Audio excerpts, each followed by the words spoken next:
Hello everyone, Sylvan Bell coming to you live from San Francisco, California. It is February 1st, 2015, 3:48 in the afternoon.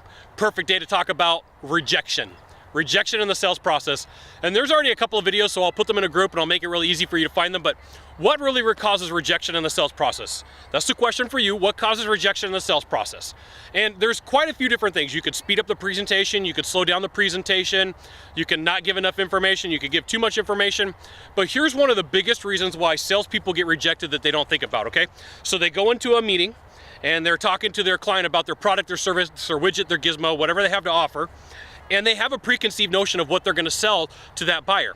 And, you know, in the mind of the salesperson, they're thinking, you know what, I want to do this, and it could be because the commission is the highest or it's the coolest thing, but they take this idea or this concept and they cram it down the throat of the person that they're talking to. And it creates some rejection and some resentment in the person who's buying because they feel like they're being talked down to. So one of the best things to do in a sales process is ask questions, and the way that you ask questions will help that person understand what's going to work best for them and help you as a salesperson determine what's best for them as well.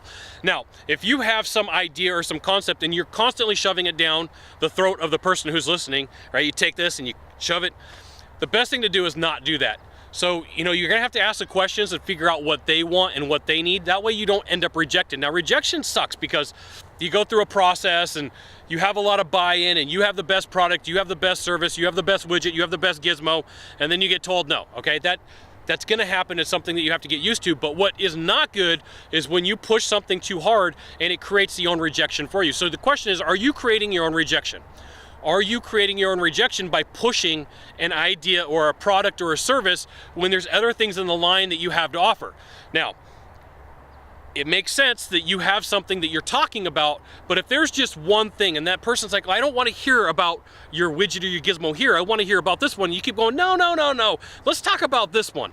You're creating self-sabotage. You're creating some self-sabotage for yourself, which in turn is going to cause you to have some problems. And what's going to happen is that person's going to get to the end and say, I got to think about it, which is a form of rejection, unless you know how to deal with it. So are you creating your own rejection by pushing a product or service when there's other things in your line that you could be offering, okay? Now, if you could do a small favor for me in the box down below, leave a comment, question, or story, that'd be fantastic. To the right or to the left, there's a subscribe button. Subscribe.